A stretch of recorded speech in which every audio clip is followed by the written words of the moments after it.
কি অবস্থা পোলাপান? আমরা তো পাকিস্তানটা পুরো খেলা দিছি।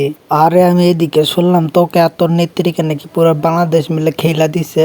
আরে ওর নেত্রী না পুরো কুত্তালিকে বাংলাদেশ থেকে ওরা ভারত পাঠাই দিছি। ধরো বেটা, তোরা এটা কি কাজ করলে? তোরা তো তোদের আপারে আমাদের দেশে পাঠাই দিলি। এ ভাই আমি শুনলাম সাকিব আল হাসান নাকি মানুষ মাইরা ফালাইছে। জীবনের প্রথম আমি ক্যাপ্টেন আসার পর বাংলাদেশ পাকিস্তানরা হারাই দিয়েছে। সে ৭১ সালে হারাইছিল, তারপর আর বাংলাদেশ পাকিস্তানের সাথে কোনোভাবে পেরে উঠতে পারেনি। কিরে বাবু, তোর এত ফটর ফটর কোথায় গেল? তুই দেখি আজকাল বাংলাদেশের সাথে টেস্ট হারস। কি আর বলতাম, লজ্জায় আমার মাথাটাই কাটা গেছে। যে বাংলাদেশে আমরা এনি টাইমে খেয়ে দিতাম, সেই বাংলাদেশ আমাদেরকে যেভাবে বইরা দেবে সেটা আমরা কল্পনাতেও ভাবিনি। আরে বেটা, বাংলাদেশ আর আগের বাংলাদেশ নাই। বাংলাদেশ তো আবার স্বাধীন কইরা ফালাইছে। এখন আমরা টেনশন আছি যে আমরা তার ফিক্স নি করে ওদের সাথে কোনোভাবে আর ম্যাচ জিততে পারবো না। এখন আমাদের কি হবে? বাংলাদেশ পাকিস্তানের সাথে 10 উইকেটে জেতার পর একটা ইতিহাস মনে করে দিল। টি-20 এশিয়া কাপেও কিন্তু ইন্ডিয়ারে পাকিস্তান 10 উইকেটে হারাই দিছিল। লজ্জাজনক একটা ব্যাপার।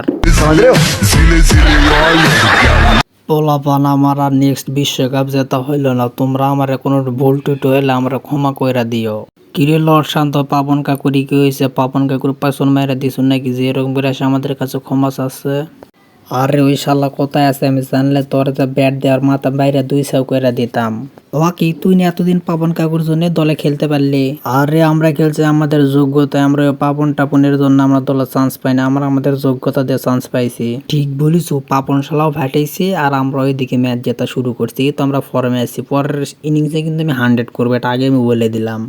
আচ্ছা। সারা বছর আমি দেশের জন্য খেলে আসলাম, আর এই আওয়ামী লীগ করার কারণে আমার পুরো ক্যারিয়ারের মান সম্মান সব শেষ করে দিল এরা। তাই ভাই, আপনারা আওয়ামী লীগ কেঙ্কা করেছিলেন, আমিও না করবো।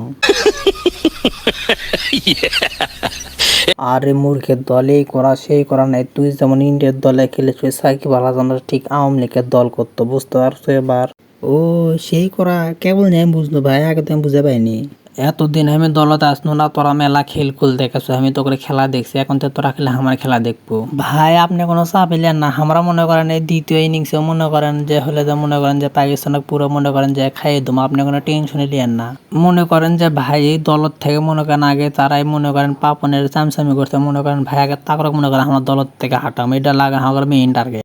ঠিক কথা কছেন মিরাজ ভাই। সবগুলো আগে হলে দলত থেকে এই হলে যে মনে করেন সাকিব আল হাসান এই নৌকা আগে সরামো, তারপরে মনে করেন দল ঠিক করবো আমরা। তা যাই হোক, স্বৈরাচার দেশ থেকে পালাছে, আমরা নতুন করে আবার স্বাধীন হয়েছি। আমাকে দল আবার জেতা শুরু করতে সবার জন্য অভিনন্দন রইল।